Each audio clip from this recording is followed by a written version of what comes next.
What's up, everybody, and welcome back to another episode, the second episode, and very important episode of Thinking with Malik Mayweather. And today, we thinking about a lot of stuff, but we're not doing it alone. We're doing it with a very, very special guest, somebody I've known over 12 years now.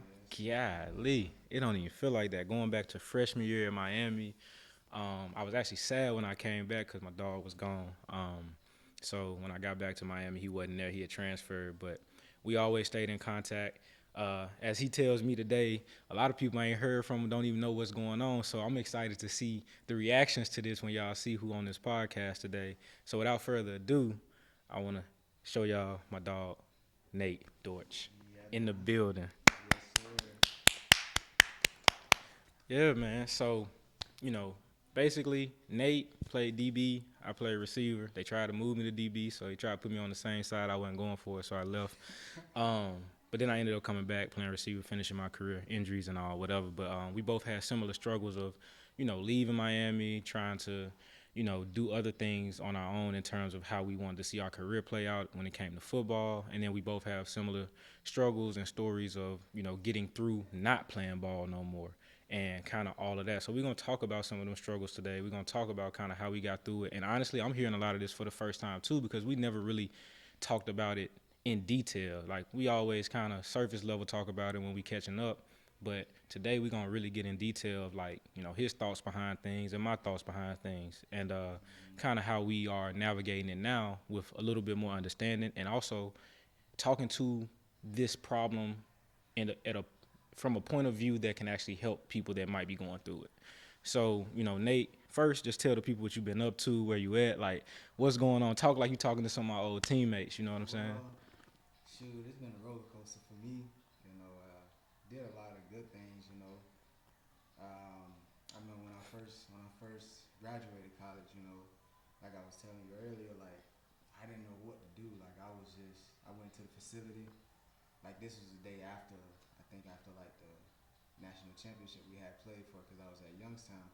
So we go back to the facility. I'm just working out for the pro day and stuff, and like I walked around the facility for like an hour, back and forth, training room, study hall, to the locker room, maybe in the front office, just talk to some of the folks up there I was cool with, and it was just like I had a realization, like, damn, like this shit is like I'm to that point now, and it's like all this stuff I've done now, I gotta put it into one. But at that point, I didn't know what to do.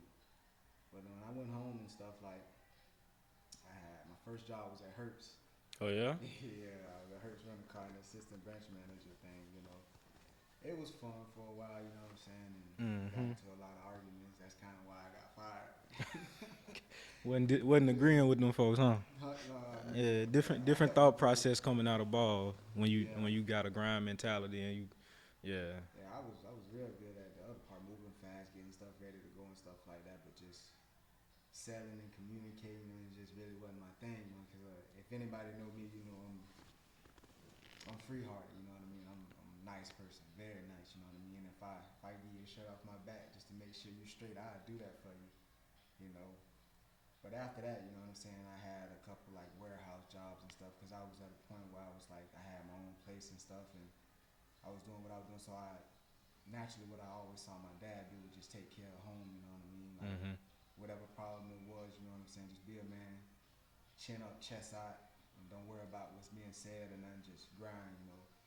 And that was just my thing. I was just grinding, hoping that something would, take place and whatever. But in the back of my mind, that was always like, bro, come on now, like you're far more intelligent than what you doing. You know what I mean, and what you're showing. But it was just a struggle because you're fighting with yourself at that point. You know what I'm Yep. saying? And then like you think about the expectations of everybody else around you. That seeing you come up, that seeing you, you know what I mean, grow. So naturally, you know what I'm saying, you want to live up to those expectations, but knowing where to be, what to do, how to do it for like 20 years, like we talked about, it's kind of hard to go from that thing, and then now you got to do all of this on your own now. Yeah. You know. Then after that, I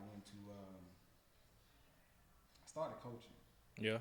Yeah, man, because I had that itch. You know what I'm saying? It's like I was like a void, like the game was Mm-hmm. missing. You know what I mean? Like, because when you're on the field, Like nothing else matters. I know that sounds cliche or whatever, but It's the like, truth. yeah, it's the truth. Yeah, like for those few hours that you out there, and even prior to when you warming up, like that's all you got to do today is play this game. You know what I'm saying? You ain't got to worry about what nobody talking about outside the game. You don't got to worry about tests and all those different Yeah, things. Like you're not studying. All you doing is worrying about who gonna be in front of you and how you gonna execute your assignment. And I I connect with that. I think we had similar paths too. I'm gonna let you keep going. I'm gonna talk about kind of my path too, because I don't think I've ever really just spoken out my path totally. Maybe I've done it in person, but not on camera. So go ahead. um, then yeah, when I started coaching, and then I went to teaching. Mhm. Now I was subbing at first, and then like the next year, I taught freshman biology. And for me, it was like, well, no, for everybody else, it's like biology, like. But it's like when I was in school, I didn't really have to study like that. Yeah. You know what I mean? I just listened to whatever. You know what I'm saying? It's like it's pretty self-explanatory at a certain point. But I had some people around me, some nice teachers or whatever, but they would gossip because it was all women. You know what I mean? I was Yeah. just, okay, this is what I got to do. I got the PowerPoint. Okay, that's the point. Oh, I know how to explain that and stuff like that. I just knew how to connect with the kids, and that was the biggest thing. Even when I was at Youngstown, Mhm. there was a guy named John Murphy, and I actually just talked to him.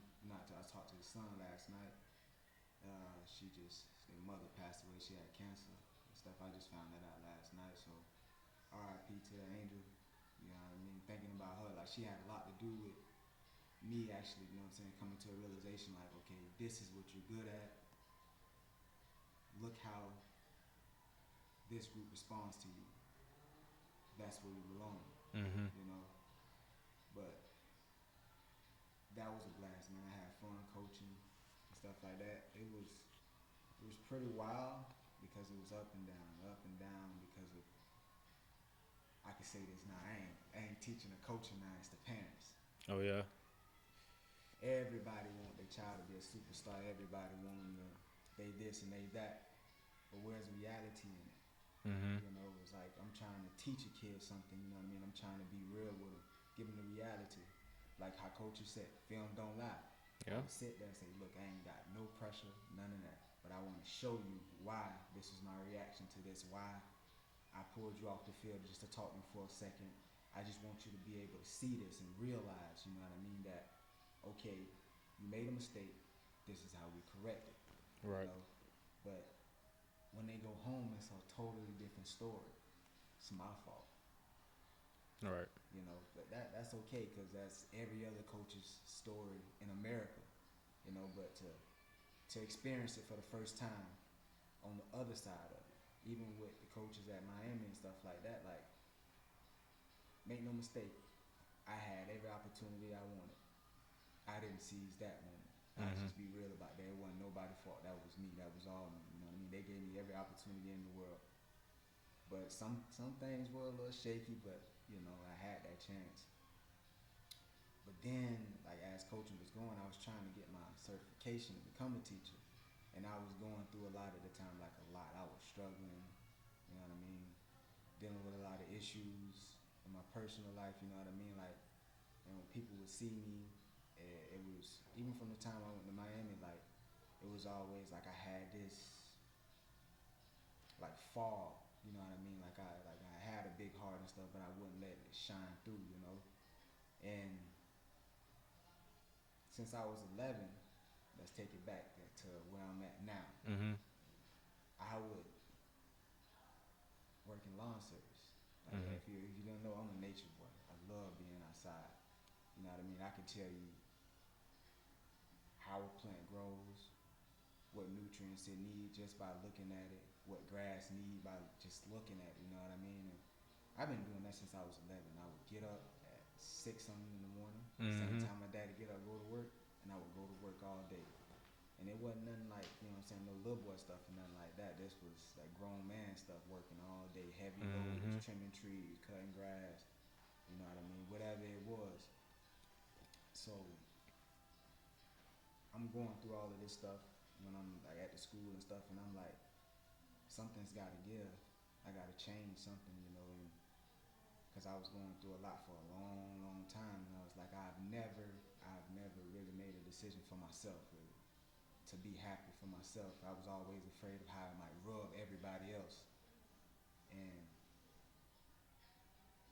I'm an irrigation manager at a golf course now, and I tell you, every day is like a blessing, just because I get to go out there, you know what I'm saying, either more green, more fairway, you know what I'm saying, I just testing moistures, make sure everything right, you know what I mean, and knowing what to do and how to do it, you know what I'm saying, just to keep the membership around there, you know what I'm saying, happy, you know, they like the course to be fast and firm, and to have a lot to do with that, you know what I mean, you can see your work, you know what I mean, you see the fruits of your labor, you know what I mean, they come and look, everything is green, you know what I mean, you know how Augusta looks? Yeah.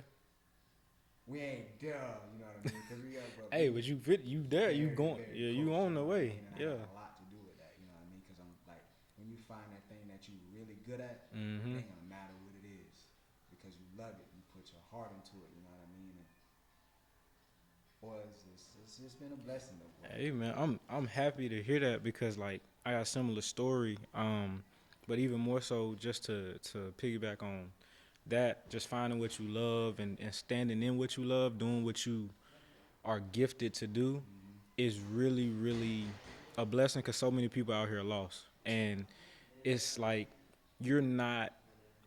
It's not forced when you figure it out. Yeah. When you figure it out, it's like, okay, I can beat anybody at this that doesn't love it because I'm going to do it more than them just because I love it. Just because You see what I'm saying? Like, if you love hooping, you gon' shoot. You see what I'm saying? it's effortless. It's just because that's just what I'm going to do, right? Some people love cooking, like you said, lawn service. Some people love just communicating. I think, honestly, for me, I figured it all out, and we go back to my thing in terms of like similar paths. Get out of school, playing ball, take a warehouse job at a event company in Memphis when I got back, pivoting into fitness and training because that's one of the few things I knew. I wanted some bread to put in my pocket to apply for grad school, all these different things. But what I found is that no matter what, I've always had this itching feeling to connect and communicate and bring people together and spend time with people that I care about or cultivate environments for people to feel together. So just finding a way in the midst of all of those different things I've done. I've worked in healthcare. I'm a realtor now, and then, you know, being involved with the media company and all of this stuff, it's like everything has still just been about connecting with people. And it's like, okay, well, I can do that in a lot of different industries. Now it's just time for me to drill down exactly, okay, how am I going to do this specifically and monetize it for the next, 20, 30 years? And for me, the only difference between your story and mine is that I I feel like it's not as concrete as doing something in nature. Yeah. See, mine is more intangible, where it's like, all right, well, I can connect with people as a realtor, but I can also connect with them on this podcast. So figuring out how to monetize connection is not as easy for me, and that's kind of where I'm still struggling. So I'm a little bit behind you, but I figured it out. I figured out, like, all right, I'm supposed to communicate. I'm supposed to talk to people. And this, honestly, in this space, creating, having podcasts and connecting with, former teammates, friends, family, is really my way of like, all right, I know I can do it in these other businessy ways, like real estate, media, fitness. But to be totally honest with you, I want to speak. Like, I want to get in front of people and talk. Yeah. I want to give people clarity. I want to do some coaching. And I got to the point where it's like, all right, God, I'm just going to do something. I'm going to do something with this, and wherever it goes, that's where it goes. And that's just where I'm at now. It's like, all right, I'm going to do this at the pace that I feel compelled to, that you giving me, Lord, and I'm just going to put it out. And wherever it goes, because I know this is what I'm supposed to do. And the other things are what I'm supposed to do too in some regard, but this right here, you going to grow it. And whatever you grow it to is going to be better than anything I could grow any of these other things to. Talk about something like that the other day on you had posted a clip or something like Oh yeah, when on the first podcast, I was like, you are not God. You know what I'm Yeah, saying? you ain't. Yeah, like you not him. You know what I'm saying? So you got to do what he's telling you to do, and then let him handle the things that, are out of your control. Like, I can't control how many people gonna watch this clip or share it, but I can control if I keep making them. And as long as I keep making them in accordance with when I got time and when I feel like it and get the right people that I want to have on the show, right? Because I'll do some alone, but I'll do something like this. I want to do something like this all the time. Yeah. But again, that takes money. So whatever God grows it to, when that's time, it will be that. Yeah. But, you know, I just appreciate you coming in, bro, and just like tapping in with me being on podcast. I know you said you got a lot to say, and you already done said a lot. So I appreciate that. But I want to kind of go back to the point of just that, because like I said, we talk about it from like, okay, this is the thought or the issue, and here's the problem with it.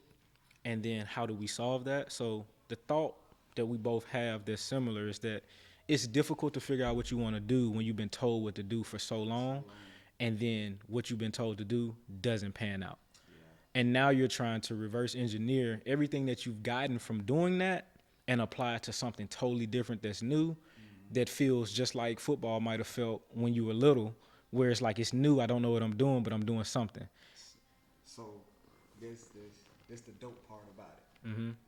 You feel lost, but when you actually find that one thing, when you get that, like you said, that moment of clarity, everything that you were taught in a sense, everything that was in your toolbox suddenly reappears, and you applying it. You following through. So I got to be accountable for my job. I can't have this man talking about, oh, Nate, did you do this, and that? I know my job. I got to be accountable. Mm-hmm. Like we on the field, I got to be accountable for my 111.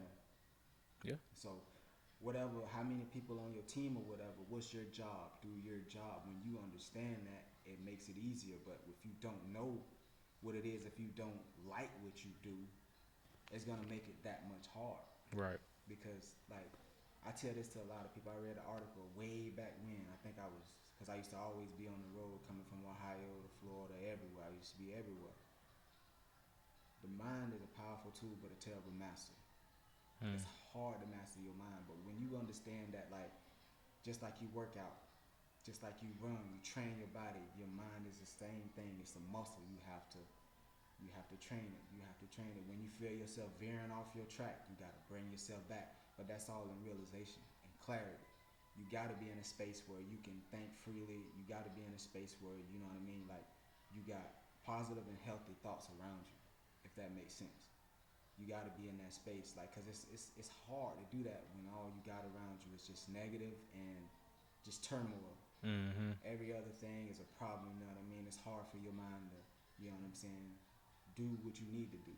You'll be okay if you got a strong mind, but you'll never excel. Right.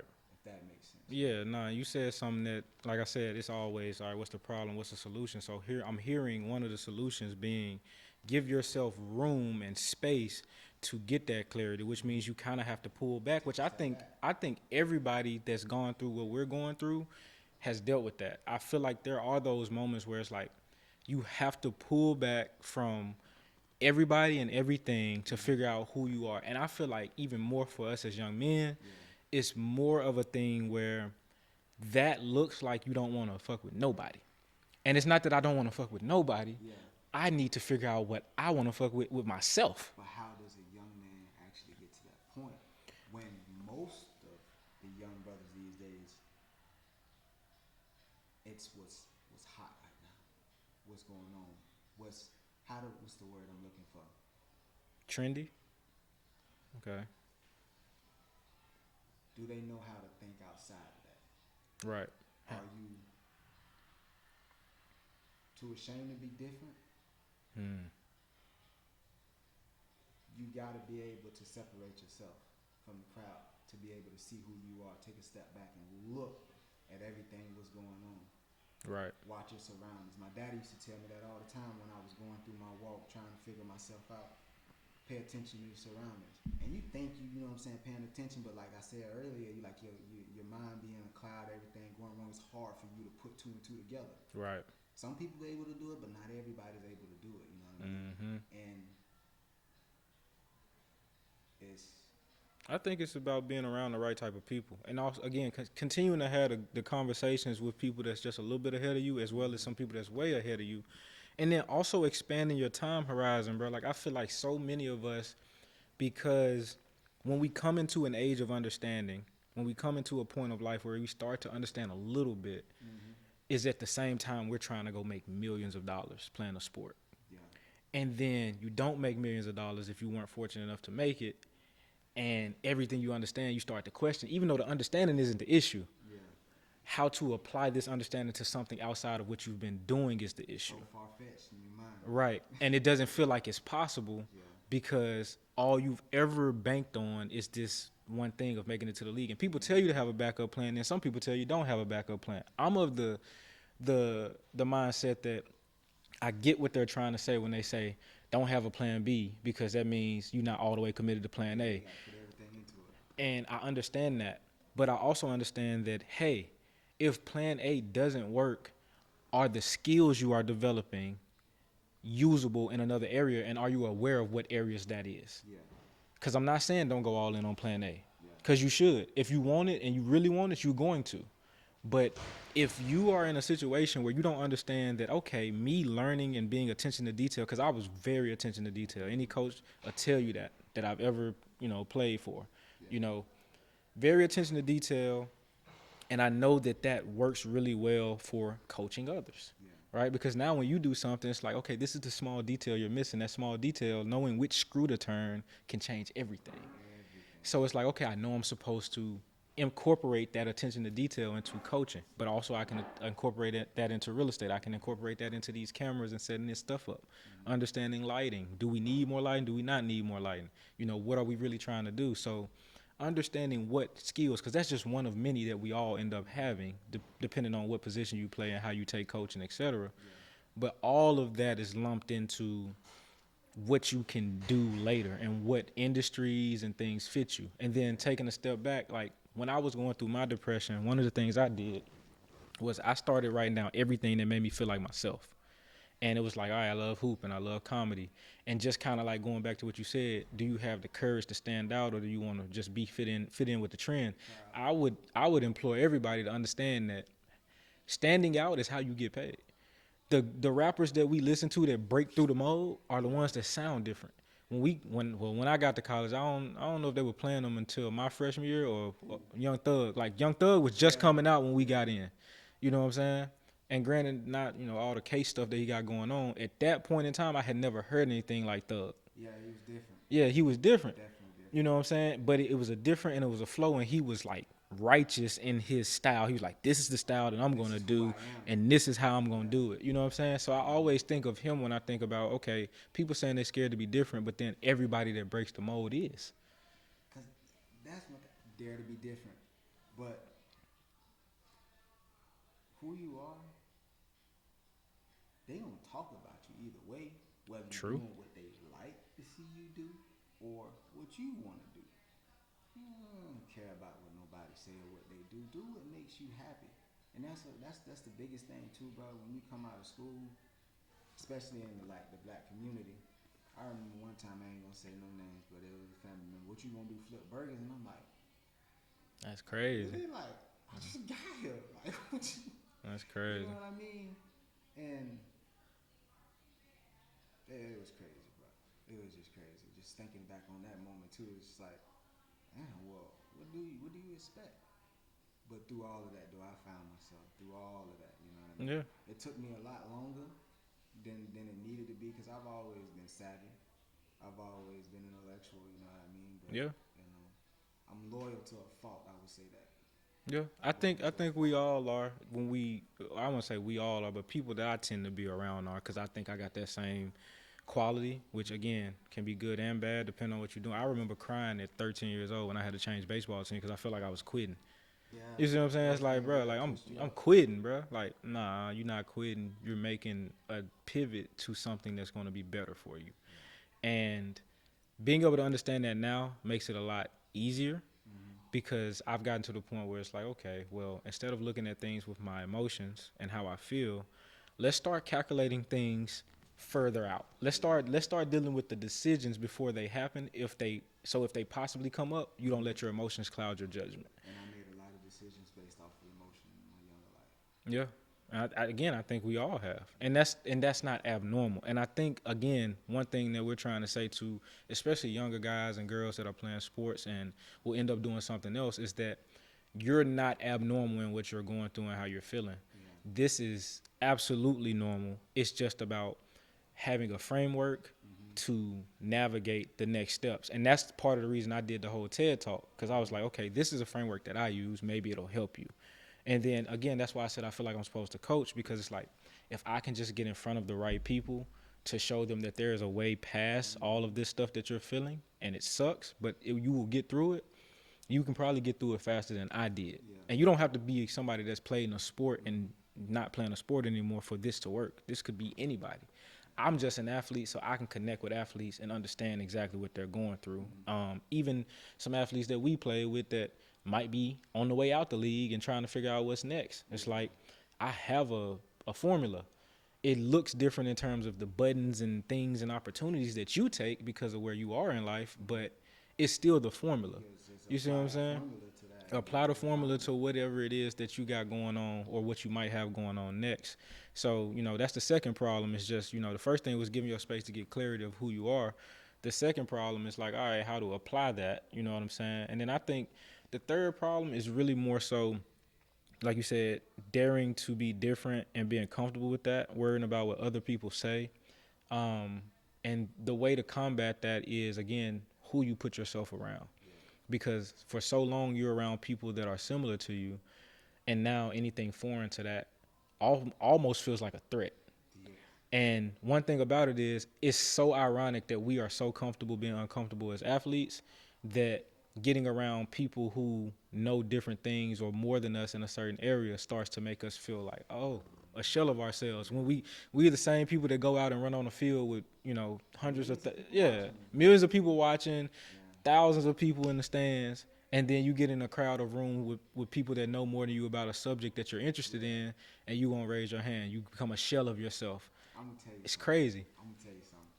I remember the first time I tried to transfer from Miami. I had to go in there and talk to Golden, and we was just talking back and forth and stuff like that. Like, honestly, I had no reason to try. I was just emotional, going through a lot. To be honest, you know what I'm saying?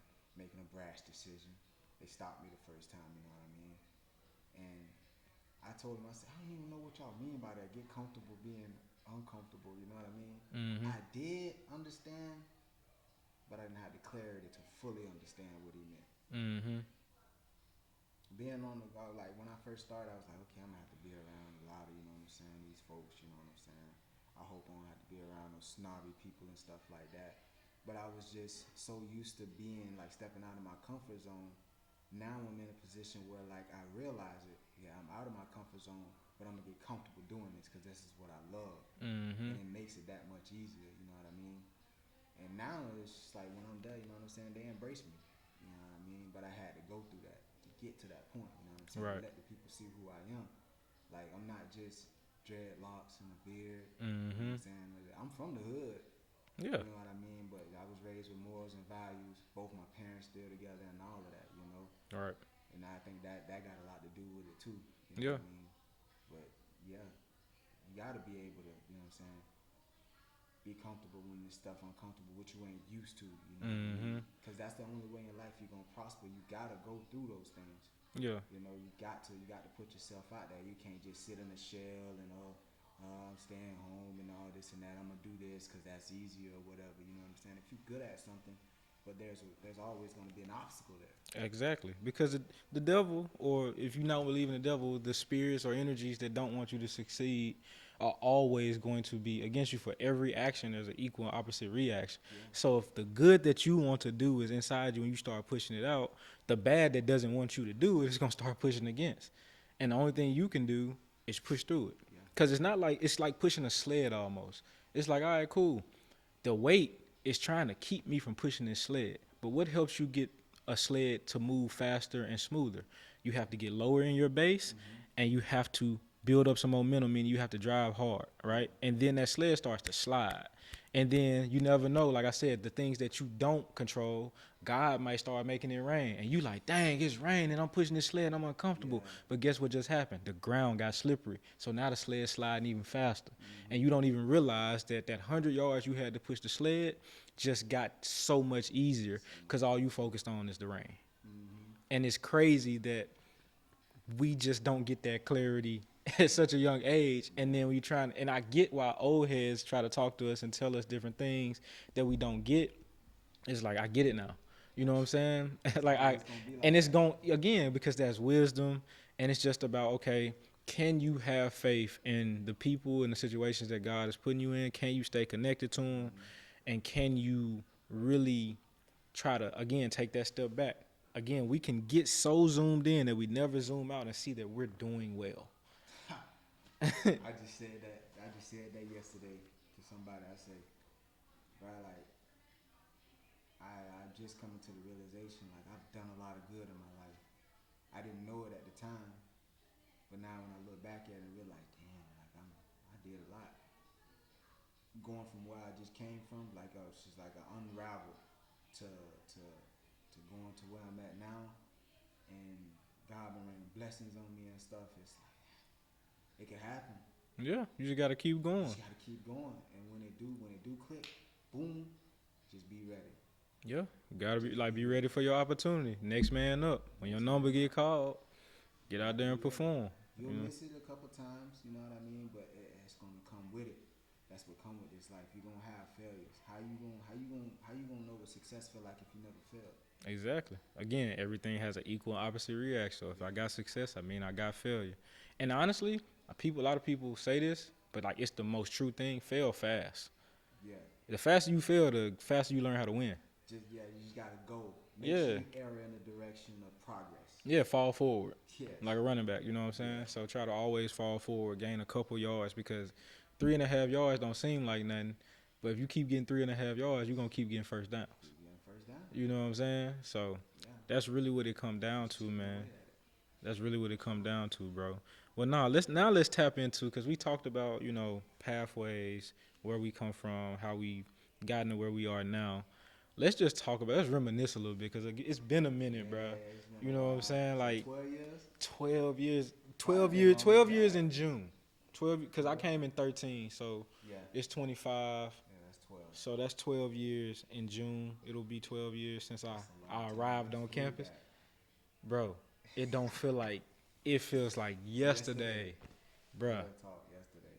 Feels like yesterday, man. But no, when I first came to Miami, man, summer workouts, our class 13 and then 2012 class was really close, you know what I'm saying? Like I don't know what it was about it. I think we just had a lot of competitors and everybody kind We of was gelled. shorties, bro. We was the ones that was supposed to come in and change everything. You see At what I'm least saying? That's what Golden and was promoting, you know what I mean? And we was a part of that. And we got some pushback at first, you Mhm. know what I mean? But as soon as like a year or two later, I'm saying everybody did come together. From my perspective, what I saw, you know what I'm saying? Yeah. It was a lot of times where like them boys like Jinx, you know what I mean? Like, you know what I'm saying? Like them was Hey, really like man. Jinx, Dion, Yo. and who else? Jinx, Dion, and Tracy was like, you know what I'm saying? Them Mhm. boys were stand up guys, you know what I'm saying? At Yeah. least them was the guys that I was around, you know what I mean? And like they get into it with the upper class Yeah. and stuff like that, but it was like, man, it is what it is, you know? But big ups to all them boys though, and all the older dudes that was there. I learned a lot from them dudes. You know what I'm Mhm. saying? I tell you what's when Ray Ray and Die left, Mhm. Die Run Die, that kind of like for me that was like dang. Get them boys like when I was around them, it was like they was like my uncles or something like that, big brothers. You know what I'm saying? They Mhm. looked that. You know what I'm saying? And then AJ Highsmith and Dorset, Dallas. Mhm. You know what I'm saying? There's those some great memories, boy. Yeah, man. I mean, I remember just coming in and then y'all boys again being a year ahead. And for me, similar, right? Dorset, Dallas, DP, some of the funniest nights I ever had. Being in study hall with Denzel was That's comedy, bro. Look, that boy funny, man. Comedy, bro. Being in study hall with that man, I'm like, bro, this man, we ain't never gonna get no work. We go to study hall, we be laughing. Like, we getting our work done, but like, we in that joint tripping, bro. And then it was mandatory, and I hated study hall. Like, I got out of study hall after the first semester, Yeah. partly because I was trying to play baseball too. So trying to play both, it was like, it's no way I can do study hall and baseball schedule because of when practice and all that happens. You know what I'm saying? So I was able to, have good grades and get out of it. But like, I used to just walk in there gym sometimes just to be there, laugh, study. Yeah. Sometimes you get tutoring, man. So like freshman year, bro. Freshman year feels like half of college to me. Like the other Why three, half? I'm saying like half of college. Freshman year felt so long and full of so many experiences that it felt like 2.5 years versus the full 5 with the other years in it. Like, cause when I went JUCO, obviously that was a whole thing, and then ended up coming back with a broken ankle, rehab, and all of that. And then when you get there, and again, people are leaving, right? So 16 is the class I was supposed to leave in, but I redshirt, so I didn't leave till 17. So Corn, all them boys, Gus had already transferred, you know what I'm saying? Artie had left early, so when I got back, Artie was gone, you know what I'm saying? So it was J-Rock, a lot of guys that ended up leaving in 16. So 17, it was kind of like, it ain't that many people left from my class except some of the people that redshirted. So like I said, a lot of that experience got missed out on, so I have a lot to reflect on when it comes to freshman year because, again, 2014 and 2015 pretty much was East Mississippi. So, yeah, man, freshman year for me is iconic because I didn't get the sophomore and some of the junior year stuff that I got until I came back. But when I came back, it was fun too. It was crazy. It's just nothing like that freshman year. And I'm glad that pivotal year happened the way it happened. Not necessarily that I had to leave or that I felt like I needed to leave going into that second year, but definitely coming to school, wondering why they put me in a class that I needed a prerequisite for in the summer. I'm like, y'all trying to make me fell off the jump? Yeah. I'm like, this already new. Now you got me in a class that they said I need to take another class before I take this? I said, oh, nah, boy. Who So was the advisor at that time? I Sorry. I don't remember. Was it? I think the dude's name was Derek. He was like kind of like red, like he had like hazel looking eyes or whatever. Oh, I do remember Derek. Because who was the I lady do that remember was Derek. So that you got presented you had so Dr. many? Stratton. Dr. Dr. Stratton, Stratton my was there dog. for Dr. everybody, Stratton, my all of dog. everybody Derek was before good us. too. Derek was But Dr. straight. Stratton was different. And Dr. Stratton was a goat. Yeah. I talked to her, like, I think, want to say beginning of last year sometime. Just, She was your mama. She was your mama. bruh, That's how she made Dr. you feel. Dr. Stratton was gonna take care of you, She dog. ain't raise her voice enough. She could say what she needed to say to you and get her point across, and Mm-hmm. you would understand. You wasn't gonna disrespect. I've never Nah, seen I nobody ain't. disrespect. Nah, you don't disrespect Dr. You don't Stratton. disrespect You her. you suddenly get body slammed. You disrespect Dr. Yeah, Stratton. You something gonna tripping. happen to you. Yeah, boy, you don't want that one. But yeah, nah, all of them, bro, like, just the way it went was great. Like, I mean, Uber wasn't even around when we first got to campus. Was it? Nah, we took a taxi cab to Stephen Moore's crib for one of the house parties, and I had to sit in the front. Was that all of us? I think was you in the? All of us. So I had to sit in the front with the Creole dude. I didn't know what he was talking. When we got back, Hey yo, we got back in front of Mahoney and Pearson. We ain't take we jumped out and ran. bruh, I don't even remember that part, but I probably that. No, somebody went back and paid it. Wasn't me. I ain't had no money. Shit, we all jumped out and ran. Yeah. Cause it was 2 cabs. Oh well, yeah. I I definitely it wasn't me that paid him. I can tell you that. I did not have no money at that point in time. I was still. We was all broke. Yeah, bro. But then the dorms, bro. Being in Mahoney and Pearson, bro, we was like, bro, we in jail. And then I had the single. So, like, because I was preferred walk-on and we kind of worked something out, my pops was able to give me the single jump. And, like, I was living. I had my own spot, basically. And then everybody else had the suite mate. So then it's like people being nosy and all that, bro. It was a crazy time, bro. And then the house parties, bro. I know everybody went to that party that sunset party before I came back, or like the year that I was gone. I'm sick that I missed that because they said that was the best party of college. Bruh, they say that was the best party of college, but I remember one house party before that was my best party. I wish I'd have got sunset. They said you walk in, bruh, you can't not get danced on, bro. Like you immediately walk in, it's just a vibe. Everybody cool, it wasn't no BS. Everybody was just having fun, bro. So I hate I missed that one. But the other one I went to was just like that. You know what I'm saying? It was just a house party. It wasn't as big of a venue, I think. And I think that's why it was so epic for the next version of that when everybody was able to go. But yeah, missed out on some things by leaving, but got a lot of good experiences by being there that freshman year. And then also by coming back, bro. Like, I don't think that I would have the clarity I would have right now had I not come back. And because at that point, I was like, all right, cool. I came back. It's a different coaching staff. This is where I'm finishing school. I'm not going nowhere else, right? Like, I tried to do something else and make it happen, and I broke my ankle. And I didn't break my ankle on no crazy play. You see what I'm saying? It feels like it shouldn't have happened, but it did. So I just feel like some of the things that's happened with my sports career was God keeping me from hurting my own self by making decisions. You see what I'm saying? Because even that last spring, like I was going to start that year, right? Like I knew every play, I knew every position, every route, every check, everything, bro. I got the game plans for the last 2 years of those that season 16 and 17. So I'm like, bro, I'm finna start, bro. I don't feel like nobody out here can hold me. I know how everybody play. I know everybody's style. My hands have gotten strongest they ever been, and I sprained my ACL this close from tearing everything up, tear my hamstring. And I'm like, bro, it's the first day of spring practice. On top of that, I had pledged the bruh, so I became a Q. Like, everything was like, all right, bro. Everything's lined up, bro. Yeah. Everything's lined up. I tell you this, you should remember this. I think it was 2013. I think it was. We played Virginia at home. Who all got hurt that game? Oh, you got hurt on kickoff. Quan got hurt. Yeah. LG got. Didn't they airlift? Yeah, LG. He got carted off, I think. He got carted off. He said LG got hurt. You got hurt. Corn got hurt. I don't remember anybody else right now. So okay, LG got hurt first, I think. I think so. And then like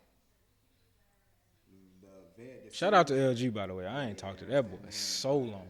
I remember he took me home one time. Like, he took me halfway down 41. Yeah. We getting down 41. LG started like, he said, man, I feel like I'm taking you all the way to 4 miles. I said, nah, bro, it's right here.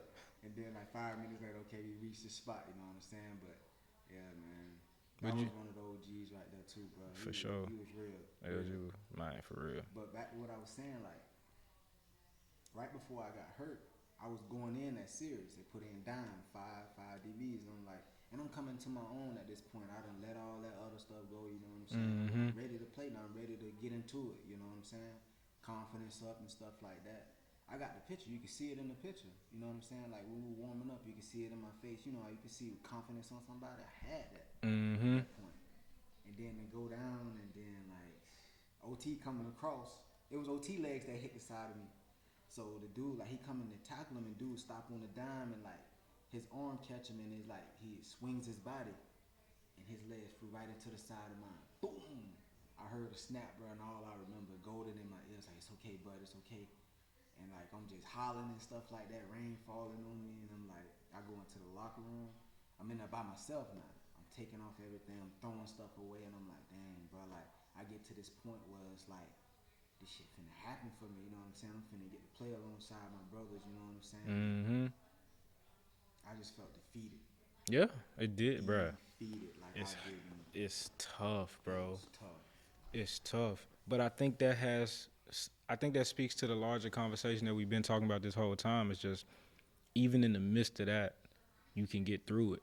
It's just, it takes rehab and time. Everything that we do and go through as athletes, whether it be injuries, whether it be soreness, whether it be working out to get stronger, it's all parallel to everything else in life. Yeah. I don't think that anything that exists in this world is outside of what exists within us. Meaning, you know, we come to the earth, we go back. We come from the earth, we go back into the earth, right? Mm-hmm.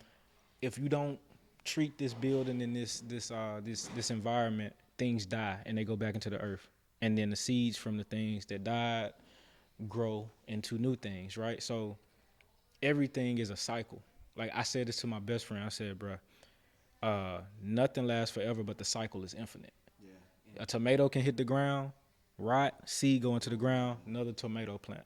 So understanding that all of this stuff is a cycle, your life and everything that you're going to go through in life, I think helps if you can just start to pinpoint where you are in that cycle. When you understand that point, when you understand the essence of time, then you start to take everything serious. You start to, you know what I'm saying, savor those moments. You know what I mean? Like, just the simplest things, you know what I'm saying, excites you. The simplest things makes you feel, you know what I'm saying, makes you feel good because you understand it now.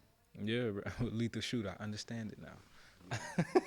Shooting gummy bears from half court. Yeah.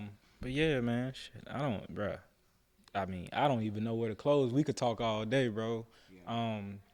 What I do want to say is, like you said, bro, you start to take everything serious. You start to understand more, and you start to really cherish moments, because at this point, bro, it's been 12 years. It's some people that ain't here no more. You know what I'm saying? Yeah. It's some people that I played with that ain't here no more. It's people that I knew from high school that ain't here no more. It's relatives and family members that ain't here no more. So I really do appreciate this moment. I appreciate you. I love you, bro. You already know that. You know what I'm saying, bro? It's all love. And it's been an honor to really grow beside, even though we ain't always been in the same area. It's always been an honor staying connected, because like I told you before we started, I'm a big person. I'm gonna just call and check in if I can, like whenever it's on my mind, because I've had the moments where I wanted to check in on people and I call them and they ain't here no more. You know what I'm saying? Like one of my best friends, person I grew up with, like cousins, really call him my cousin. Was thinking about his pops for like 2 weeks straight and just hadn't had time to connect with him when I was still in Memphis. 2 weeks later, you know, my dad like, dang, Murdoch died. I'm like, bro, what? And I had been thinking about him. And then it's like, at those moments, I started to realize, all right, I'm connected with God in a lot of different ways, where if I feel something, I need to pay attention to it, because everybody, you ain't gonna be here forever. You know what I'm saying? Or opportunities aren't gonna be here forever. So, right, like explore those urges, those gut feelings, you know, with responsibly, right? Don't just jump out the window on certain things when you got responsibilities. But this right here, you saying it and me saying let's do it, is all a part of, you know, that feeling that God has given me that I'm doing what I'm supposed to do. And I think a lot of people gonna get a lot from your message that you talked about today, bro. And it's gonna help a lot of people for sure. Yeah, I hope it do, man. I just biggest thing I can give to any youngster, man, you gonna go through a lot. You gonna go through heartbreak. You gonna go through troubles with people. You gonna go through depression, maybe. You know what I'm saying? You gonna go through all of these different things. You know what I mean? And the biggest thing is knowing that it's always somebody that will listen and ear. Don't be afraid to talk about it. You know what I mean? And anger, happiness, all of that is an emotion. You know what I'm saying? 9 times out of 10, a lot of decisions you make young is going to be based off emotion. But when you learn, when somebody shows you the route, when you're able to grasp it and stuff like that, you'll learn to make the rational decisions. You know what I mean? What's going to benefit me? Every decision, everybody's not going to like. You're going to hurt some people. You know what I mean? You're going to break some people's hearts. You know what I mean? You're going to seem flawed to some people. You know what I mean? But for all of that, there's going to be so much more greater things, and then a lot more people. You know what I'm saying? You're gonna run into. You're gonna make great relationships. You know what I mean? You just gotta seek it out. Don't be afraid to. You know what I'm saying? Do something different. Do something that you may thought of when you was a kid or whatever. I want to do this or whatever. You know what I'm saying? Going to college, meeting people. You know what I'm saying? Have an opportunity to explore different things. It's gonna help you too. But when you get out in the real world, you got to be able to take all of that, you know what I'm saying, and be able to apply it once you find that thing that, you know what I'm saying, excites you, you know what I mean, that brings purpose into your life. And you'll watch things change for you, you know what I mean? God will start raining blessings, you know, and you just got to be able to see, too, the biggest things, just like stay away from people that don't mean you no good. They may love you, they may try to do right by your head now or whatever, you know what I'm saying, but sometimes there's going to be people that's going to be around you that don't mean you no good. You just got to eradicate that and keep moving forward. They may not like it, other people may not like it, but so be it. Your life is going to change, and then you just got to be prepared for what God's going to bring into your world, because it get greater later. Trust that. Yep. It does get greater later. For sure. And that's what that's probably what I'm going to name this. It get greater later with Nate Dorch. You know what I'm saying? It get greater later. I know you see it. Yeah. I ain't looked this good in so long. Hey man, that's that freedom. Yeah, that's that clarity right there. Clarity comes with a clear mind. Can clear up your skin. Definitely. You know what I'm saying? Clear heart, clear sound. Yep. You know what I'm saying? Hey, look, man. Like I said before, bro, I appreciate it, and for all of you out there watching, we appreciate it. This podcast, as always, is sponsored by Key Leads Media, and we couldn't do the things that we do without the gear, the lights, the mics, etc. that come from them. So we appreciate y'all too. And with that being said, we'll see y'all in the next episode. Thinking with Malik, me, Nate. Yeah, man. We out. Love.